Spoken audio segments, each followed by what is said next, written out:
تعبیر جو سچی ہے ٹھیک ہے وہ کون سی ہے؟ حضرت ابن سیرین رحمۃ اللہ تعالیٰ علیہ نے فرمایا ہے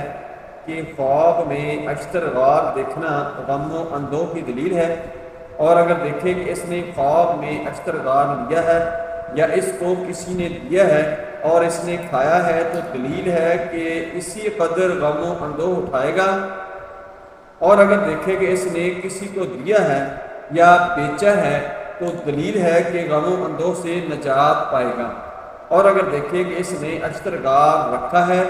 اور اونٹ کو دیا ہے تو دلیل ہے کہ وہ شخص اونٹ کے لیے غمناک ہوگا اور اونٹ کو وہ نقصان پہنچائے گا، اس لیے کہ آپ نے جو اس کو چیز دی ہے اس کی تعبیر یہ بنے گی کہ وہ اونٹ کے لیے بھی نقصان دہ ہے، اور آپ کے خواب کی تعبیر جو ہے میں نے بتائی ہے وہ اسی ترتیب سے ہوگی۔ السلام علیکم ورحمۃ اللہ وبرکاتہ۔